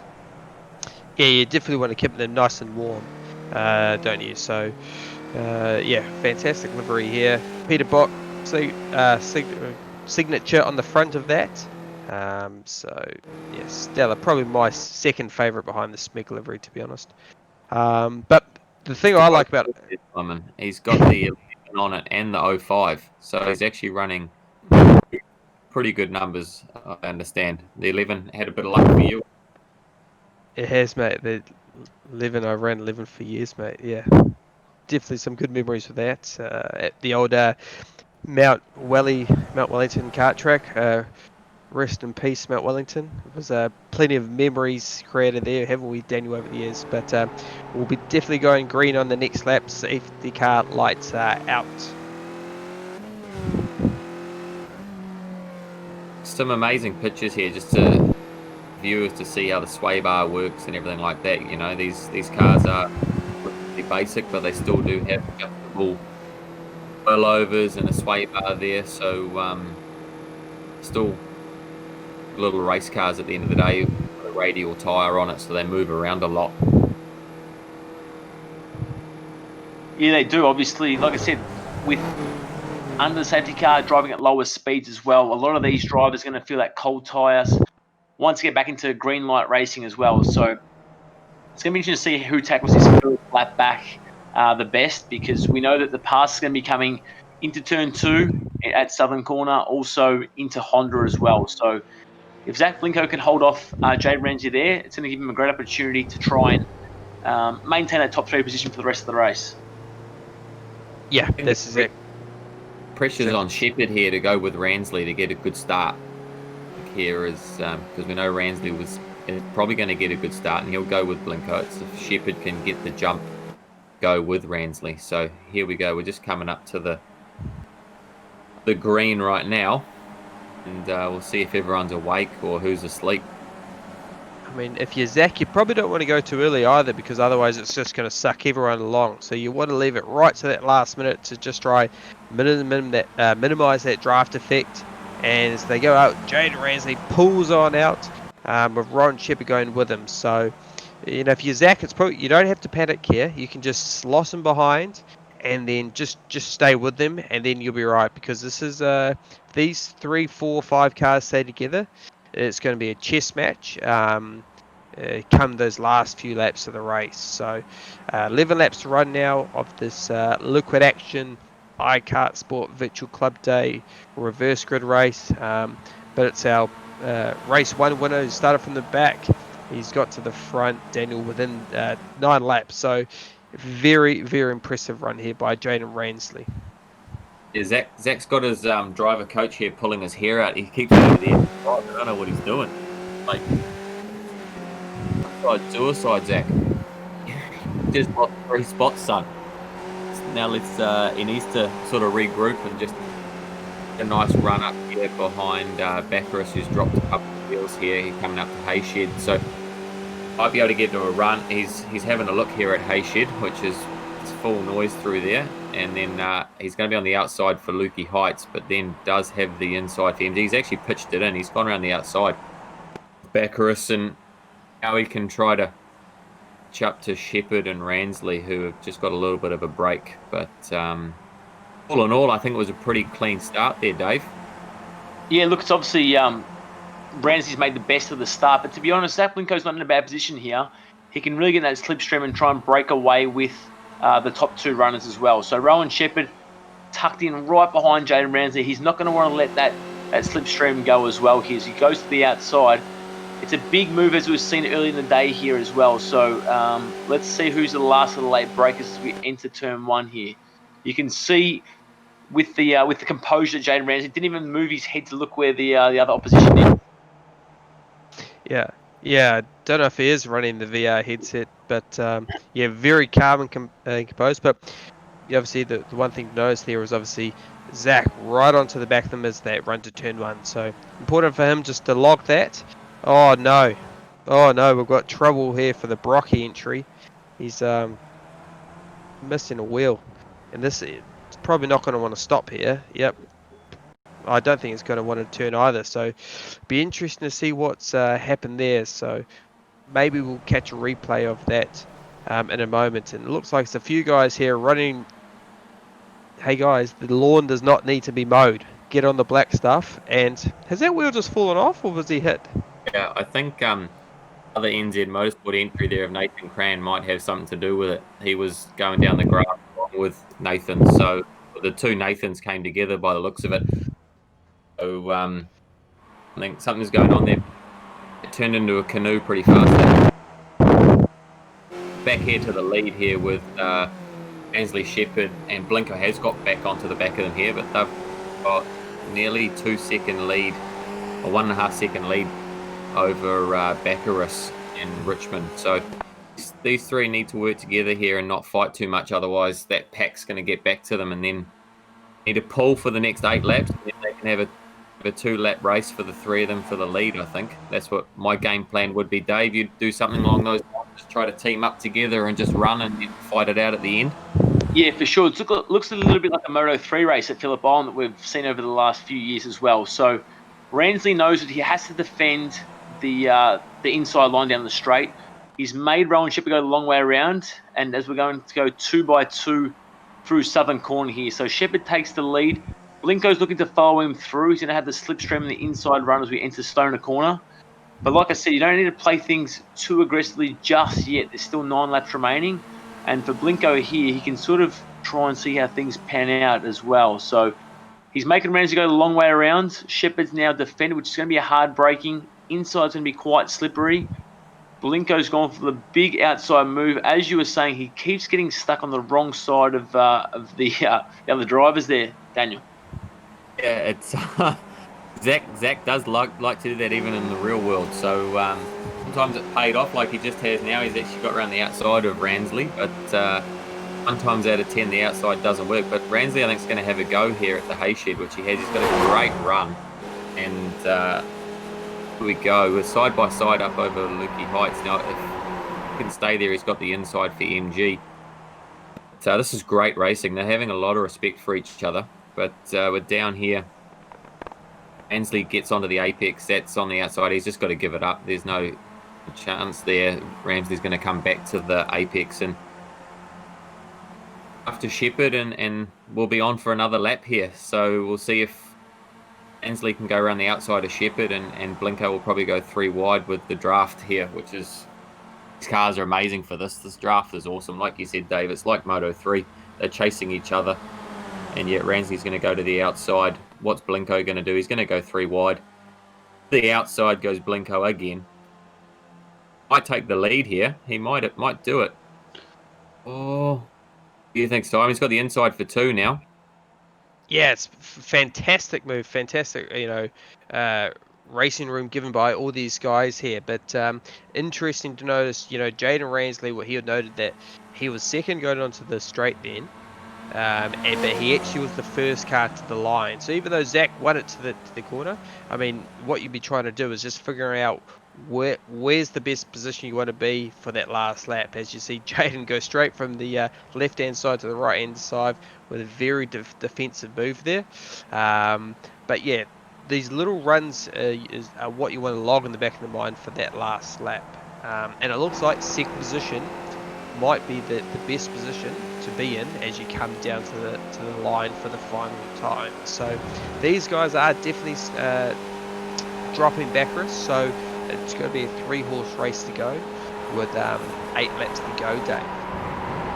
Yeah, look, I was surprised that Jaden Ramsey couldn't quite stretch the gap. Obviously, we know that slipstream plays a massive part in here as well. So the faster that he drives, the faster that Rowan and Zach get dragged around as well. So we see a front brake lock-up from Rowan Shepherd, who's obviously trying to push as hard as he possibly can to stay in the slipstream, because if Jaden can get through turn 1 with this sort of gap, he's going to be hard to chase down as well. But like I said, all these 3 drivers got great respect for each other on this iRacing platform as well. So we're going to see the slipstream taking part down the main straight right here, as we can see this gap closing into one another here, Daniel. I think Aiden's definitely the class of the field through the infield, and I think these 2, Nick and Shepherd, just getting dragged back into it with the straightaway stream. So I think now that Ansley's in the lead, if he can stay there through Stoner and Honda, I think he might just pull away a little bit, So if he can just stay in the lead for these next couple of corners, I think he might actually start to pull away. But these 2 have to just stay with Ransley and not drop out of that draft. Otherwise, he's going to just walk away from the field as Zach blocks a break there. But Chris just needs to keep punching out laps, because these guys might push into each other or just start battling even harder. He can still join this pack, and I think behind them Richmond and Scott are having great battle as well, looking at the timing. But they've dropped way off. They're 7 and 8 seconds off the lead. But Chris just can't give up right now because he could still end up in this fight with these three doing their thing. He just needs to keep hitting his apexes. And he has this battle here with Scott and Richmond, which has been going since the restart. Yeah, it's interesting that obviously Shepherd and Bingo and have dropped Josh, but it looks like he has carried a bit of damage there, which is unfortunate because he was looking super racy tonight. But they'll see that Baccaris is just up ahead, so they'll be wanting to pin their ears back, work together, and they might be able to pluck another position there. They got a good little gap to Ollie Workman behind them and Ryan Bailey. So yeah, head down, fantastic effect of this draft. Pulls out. Looks like they are working together, not going too defensive, which is the key. You know, letting each other glide by, slide in behind them, and then swap it for the next lap. But heading back to the front, looks like we've just caught Zach Blinko's had a bit of a moment here. So just set the fastest lap of the race. We go to the motion simulation replay, and has pulled out. There's a lap car involved, so not too sure as they go around the outside of turn 1, and a lapped car. Don't know who that is. Just taken out poor old Zach. So was that Phil Winter? So so unfortunate for old Zach. He was having such a good race. Was doing the right thing though. To the as you said, Dan, sometimes outside is the suicide way. So that's just the innocent party there. It looks like She looks like they're come from the inside and gone across the outside, but yeah, just hard luck there. Probably should have just jumped on the brake and got out of the way of the front three, but you know, he's still doing his race. Yeah, Phil's just come across on Zach, but at the end of the day, that's racing, and Zach can carry on and fight to live another day. But down to these two, it's a 2-horse race, but as we spoke about it, now Baccaris is on the podium. You know, he's just got to keep punching out his laps, and you never know, he might end up winning this thing. So let's have a look. We're just coming up on the front straight now. We're right on board with Shepherd here. Just watch how big this draft is as Ransley is weaving to try and break the draft. He's going to have a go, I reckon. He's zigging and zagging, but he's up the inside. He just stays down on the apex there, and Ransley's just slotted in behind. He'll a good drive through here out of 2 and then try to get him back down at Honda, I think, down at 4, Dave. Yeah, look, obviously it's really cool to see these Skip Barbers, you know, dancing around the racetrack as well. So we've seen Jaden Ramsey pick up almost 28 positions in the first couple of laps, but yet once he hits the lead, you can't quite break that slipstream as well. So that's why it's really encouraging to have these Skip Barbers racing the KartSport series as well, because it provides nice level playing field, as we can see cars passing most corners as well. We've seen these cars go 2 by 2 through a lot of the corners here. So Winting Siberia, Rowan Shepherd's having a look. It's not kind of a corner that you want to be trying to pass too often here. So get the slipstream through the hay shed, through Lukey Heights, can let the car flow out, and then hopefully try and make a big passing move into MG. Yeah, you know, it's amazing. Even up through here, through the hay shed, the draft effect kicks in, doesn't it? I know we keep going on about the draft, but it's so crucial here, and that's why Jaden just can't quite pull away. It's just suck and row along, but he's doing a really, really tidy job of just staying with him.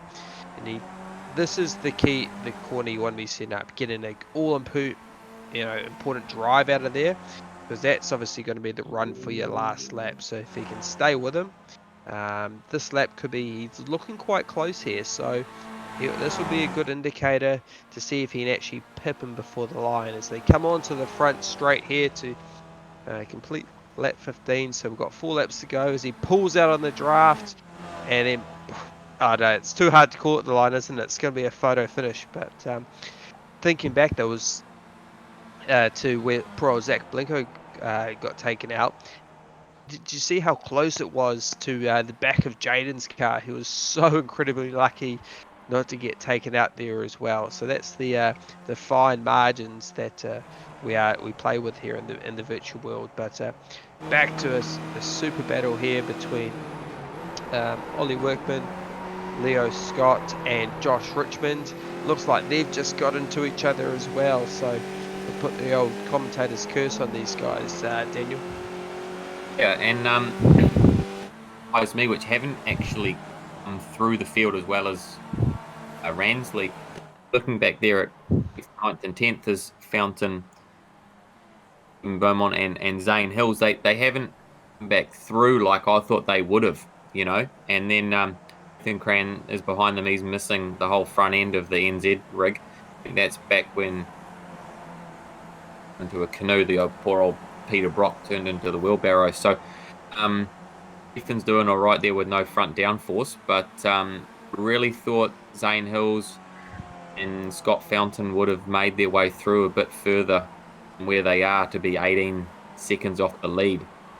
They were up there in the last one. So it just shows how fast Ransley is. It's good to see quality racing the whole way through the field, but Richmond, Scott just can't seem to shake each other in this race either.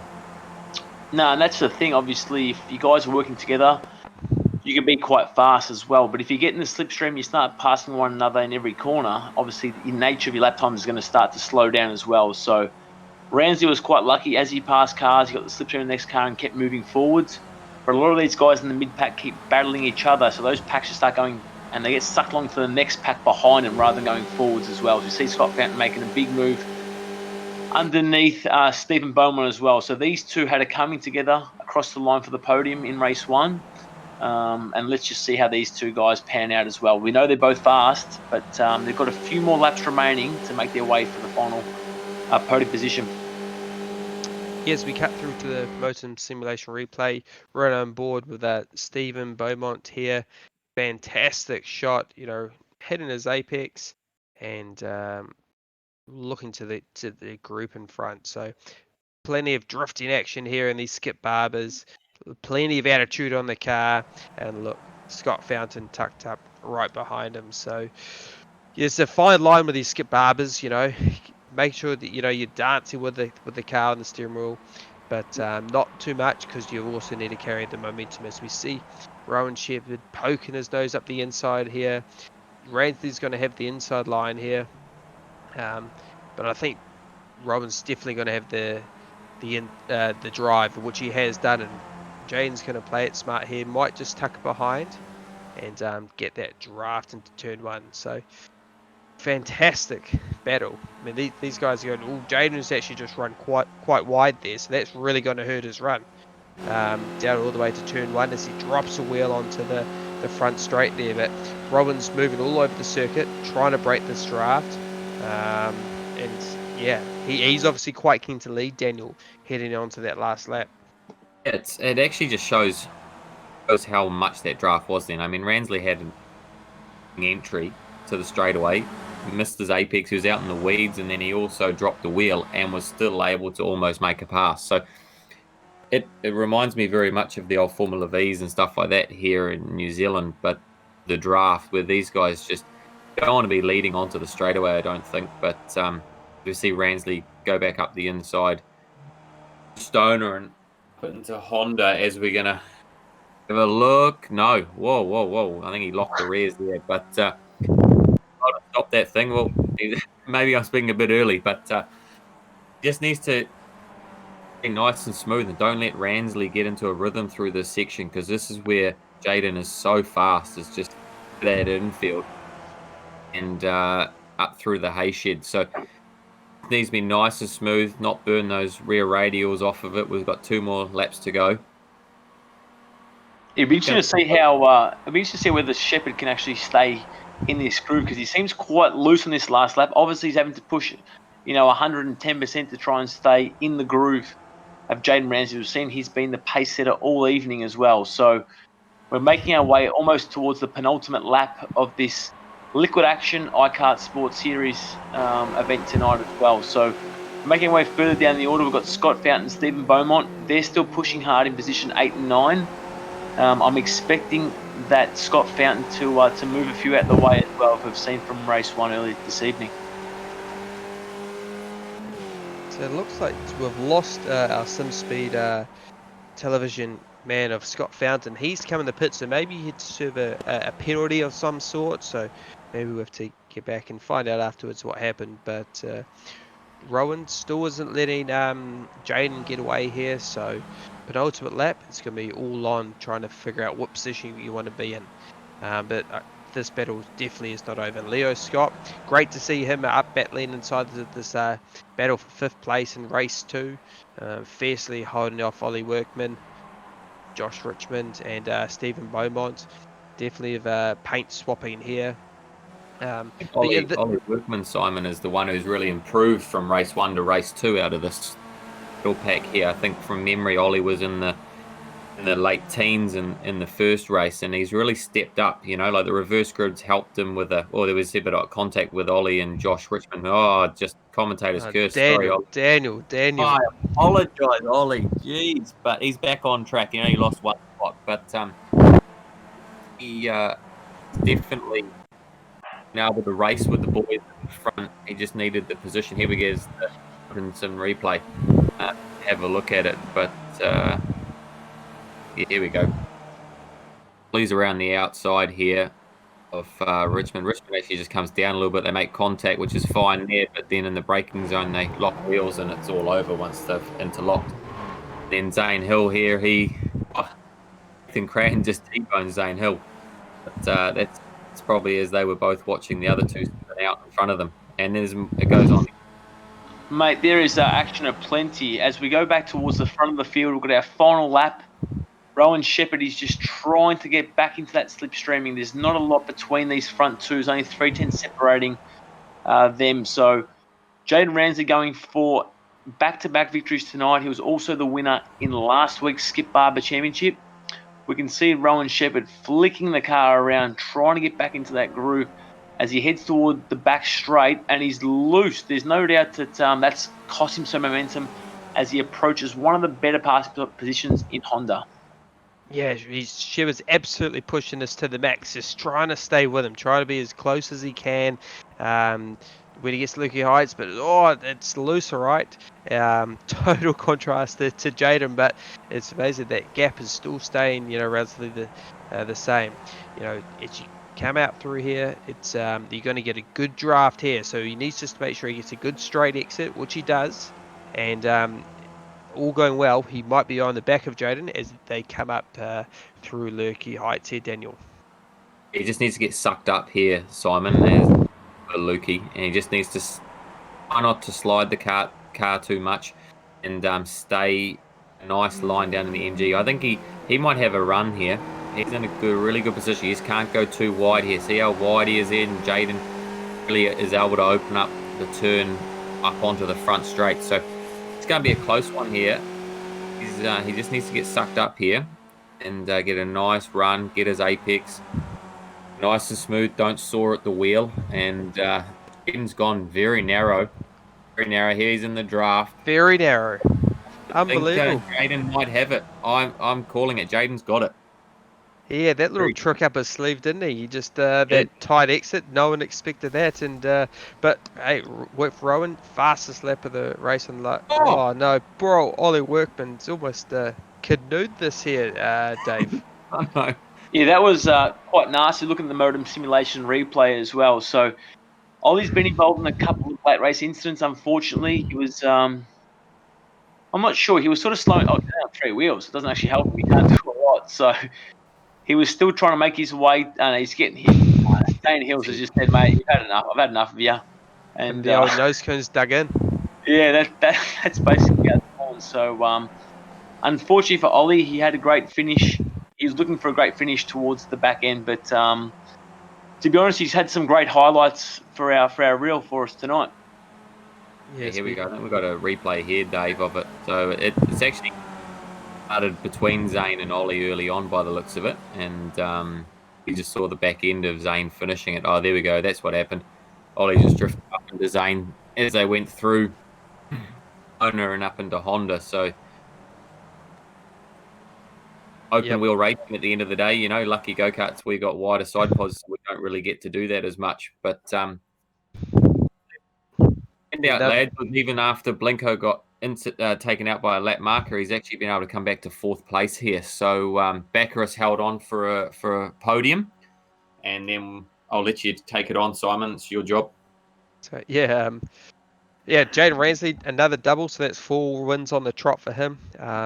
Put up a great fight there by Rowan Shepherd. Baccaris third, Blinko, great to stay in the fight in fourth. Leo Scott, great to see him have a top 5. Stephen Beaumont with the livery of the night in 6th. Josh Richmond 7. Brad Winslow 8th.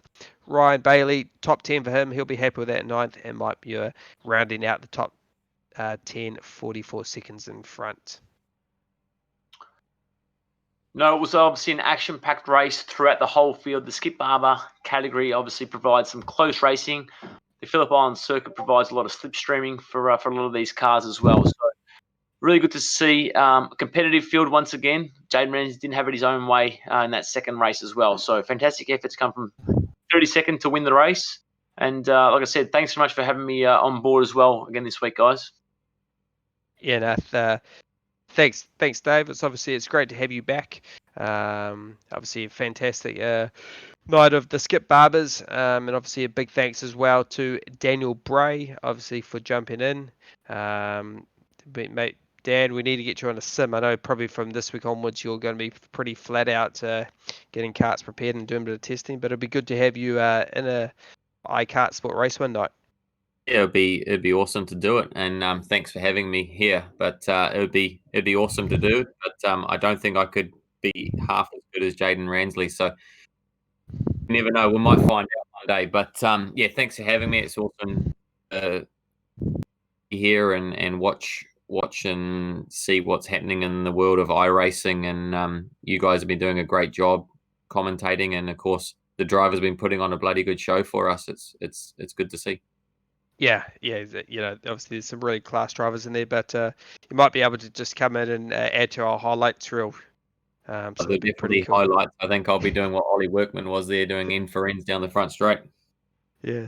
So thanks everyone. That brings us to an end of our KartSport night. Big thanks to our sponsors as well. Liquid Action, obviously our coverage is brought to us by them. Cook Street Crossings with Tony Hurst, who's obviously been a supporter. We've had those auctions running with him over the past few weeks. Our KartSport sponsors, Gill Trip Group, Carter's Tyres Service, and Cadbury for our chocolate fishes. So thanks, guys. And we will look forward to coming back next week with another week of the iKartSport Virtual Club Day Racing. Cheers.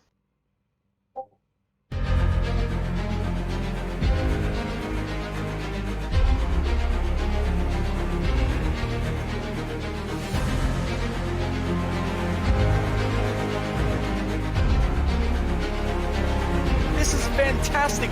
This is GT racing right now. He's got traction. He's got really outside of both of them. Maloney. Oh, he's taken Anderson.